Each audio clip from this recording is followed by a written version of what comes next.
예전 몇 년 됐죠, 안지가. 근데 그분은 북에서 온 분인데요. 이쪽에서 이제 어떤 신앙이 바르거나 안 바르거나 어쨌든 간에 자기 하는 일에 아마 어려움이 있는지 문자가 왔어요.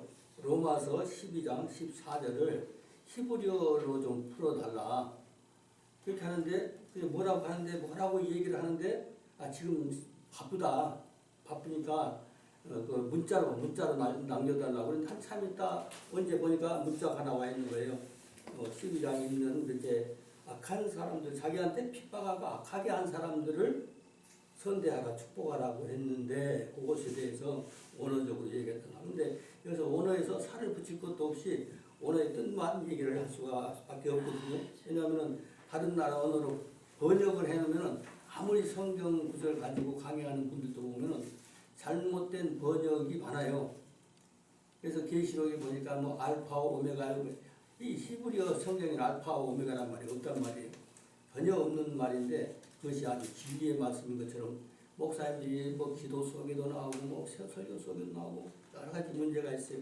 근데 이제 오늘은 뭐냐면 바로 로마서 12장 14절. 그래서 오늘 녹화한 거는 그 자매가 최 목사님이 전화를 해도 안 받는데 나도 해봤어요. 지금 내막을 좀 알아야 그에 대해서 설명을 좀 해주고 그래야 되는데 통화가 안 되네. 전화해도 안 받고 문자 보내달래도 안 보내주고. 그러니까 어떤 사정이 있는지 일단 북한에서 와가지고 자기를 누가 이렇게 좀 이렇게 핍박을 한다든지 뭐 그런 사람도 있는 것인지 해가 내막을 알아야 되는데 알거나 모르거나 어쨌든 간에 그 제목이라기보다도 로마 12장 14절을 딱 지목을 해서 그걸 좀 풀어달라고 하는데 여기서는 살 붙일 것도 없이 또 가감할 것이 없이 원래 있는 그대로만 의미를 얘기를 하면 되거든요. 그리고 원래 히브리어는 이 번호대로 하는 것이 아니라 좌측으로 나갑니다. 좌측으로 가고 두 번째도 세 번째로 좌측으로 이렇게 해석해 나가는 것이기 때문에 근데 이제 일단은 여기 기록된 대로 히브리어식으로 얘기를 하고 그다음 우리는 우리식으로 번호대로 해야 이해가 가거든요. 번호대로. 근데 히브리어식으로 해야 또 이해가 되는 것이 있습니다. 맨 우측 상단에 보니까 롬 그랬습니다. 롬이라고 하면은 우리 로마 이렇게 써놨는데 리을이 아니지. 기역자가 있죠. 기역자가 완만하게 기역자 이런 거는 히브리어 로자예요. 리을. 그다음에 같은 기역이라도 꺾어진 게 있어요. 이렇게 직각으로 딱 꺾어진 기역자는 디귿이에요. 만약 꺾어진 기역자였다 하면 돔 그래야겠죠. 그다음에 이것이 구부러졌으니까 이렇게 완만하게 휘어졌으니까 리을이겠죠. 그다음 가운데 있는 작대기에 점 찍힌 거 있어요. 요거는 우리나라 모음에서 이제 오 하듯이 요런 작대기 밑에다가 점이 찍혀 있으면 이게 이가 되는 거죠. 림. 근데 위에다가 점을 찍었어요. 그러면 로가 돼요. 미음자는 우리 미음하고 똑같아요. 이게 히브리어 결구는요. 한글하고 거의 비슷해요. 이거 한글로 나열을 좌측으로 나열을 쭉 했다는 것이지 한글만 알면 그리고 한글이 딱딱 한글처럼 맞아 떨어지는 글자가 없어요. 이 지구상에. 어느 나라 언어도 그 소리를 그대로 해서 표기를 할 수가 없어요. 이 지구상에 있는 언어는. 근데 한글로는 바라쿠 딱 되는 거예요. 에트 이렇게 딱 되는 거죠. 노데페켄 이렇게 딱 되는 것입니다. 그래서 히브리어로 한글을 통해서 히브리어를 한 거는 바로 그날부터 읽을 수 있도록. 그러니까 히브리어 몇 년, 4년 동안 학교에서 해서도 잘 못 읽잖아요. 안 읽어져요. 어떤 분들은 읽지만은 그렇기 때문에 한글로 롬 해놓고 아라쿠 이렇게 하는 것이죠. 근데 히브리어식으로 한번 쭉 이 얘기를 하고 그다음에 우리나라식으로 우리는 이 얘기를 해야 되는 것입니다. 여기서부터입니다. 맨 우측 상단에 보니까 바라쿠 그랬습니다. 이건 축복하라. 축복하라고 하는 뜻을 우리 사전적으로 히브리어 사전적으로 봤을 때 무슨 말이냐면 우리는 손들고 축복하는 거 한문으로 축자, 복자 쓰지 않습니까? 그런 축복이 아니라 무릎을 꿇고 간청하는 거죠. 무릎 꿇다.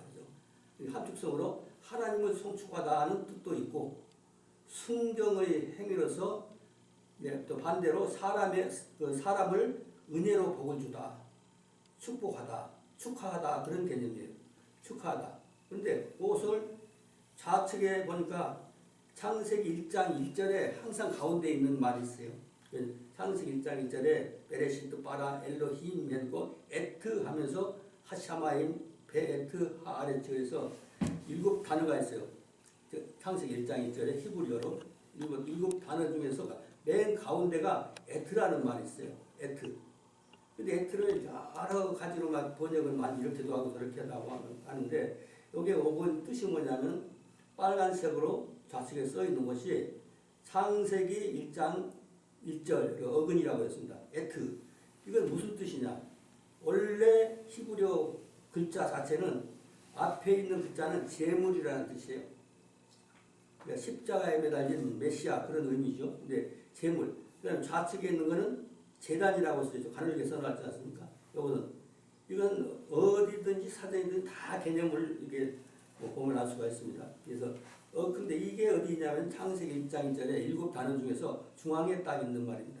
중앙에 딱 있는 말이 에트라고 하는 말이죠. 에트 그래놓고 그러니까 좀 이해가 가는 거지. 에트 핍박. 그러니까 너희를 핍박하는 자를 그랬습니다. 로드펙캠 그랬습니다. 로드펙 좌측을 읽으니까요. 보통 이렇게 결구가 될 때는 로 들어 읽는다고 이제 주장하는 사람 있고 그렇게도 두 가지로 사람들이 얘기합니다. 근데 로드펙캠 그랬습니다. 그래서 오늘 조그맣게 드 해놓은 거는 드로도 읽을 수 있고 대로도 읽을 수 있다. 이렇게 말을 한 것이죠.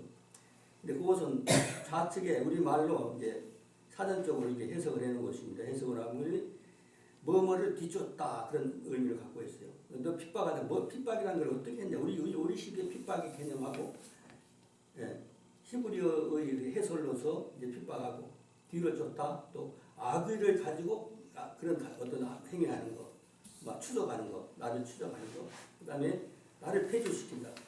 전쟁 때 전투하다가 막 폐주시키면 막 쫓겨가지 않습니까? 폐주시키다. 그리고 방해를 하다, 박해를 하다, 이런 얘기죠. 나를 사냥하려고 한다. 사냥하려고 하면 얼마나 무섭겠어. 그런 개념이다.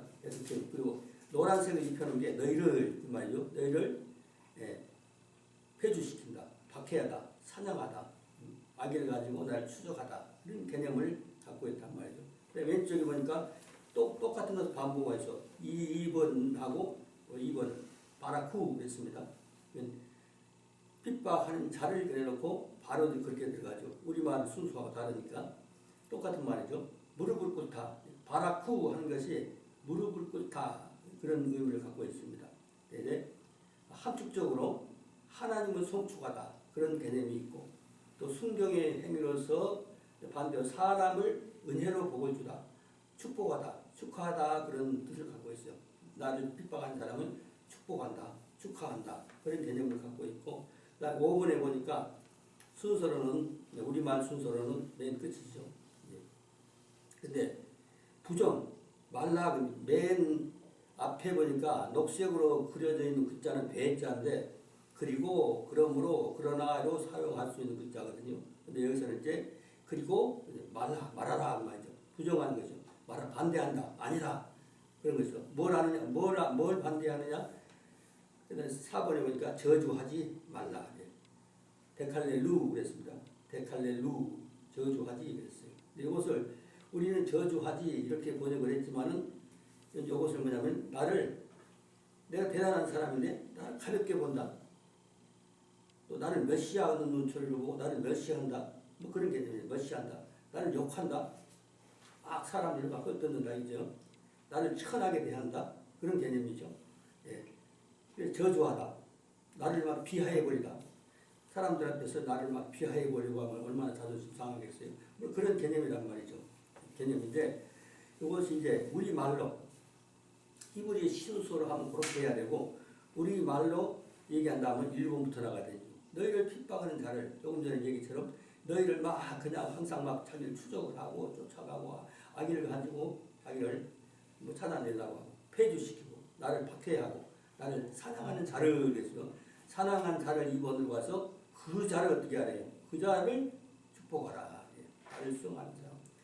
사람은 자기를 괜히 괴롭히고 그러면은 뭐 성질 나쁜 사람은 그냥 같이 그냥 대두고 싸우고 치고 받고 할 수도 있는 거고, 나를 괜히 무단히 그냥 막 헐뜯고 나를 비난하고 그렇게 한다고 하면은 어떤 사람 가서 막 해버리기도 하고 그럴 수 있는 거죠. 사람 감정. 그런데 이게 쉽질 않아요. 모든 사람들에게. 내가 가만히 있는데 무슨 뭐 자기한테 피해 준 것도 없고, 그래서 자기를 괜히 헐뜯고 핍박하고 그렇단 말이에요. 근데 그런 사람을 축복할 수 있을까요? 혹시 여기서 그런 성자가 되실지는 몰라. 그렇지만은 내가 그걸 당했다. 어떤 사람에게 아무 전혀 그들에게 이해관계가 없는데 자기를 막 핍박을 하고 헐뜯고 그럴 수 있단 말이에요. 네, 그런 사람한테 한쪽적으로 축복하라고 그랬거든요. 축복하라. 네, 하나님을 성축하듯이. 그다음에 순경의 행위로서 반대로서 그 사람을 이제 은혜로 복주다. 은혜로 내가 베푸는 것으로 복주다. 축복하다, 축하하다 이런 말을 하는 것이죠. 그래서 에트, 아까 조금 전에 얘기했던 것처럼 재물, 재단 이런 얘기했죠. 에트로 뭐하래 말하라. 이 신적으로 지금 2번 들어갔다 나왔죠. 3번 축복 그렇게 했죠. 3번 똑같은 거 2번을 똑같이 반복한 것입니다. 반복한 것이고 이제 우리말식으로 그래서 저주하지 그랬어요. 데칼렐루.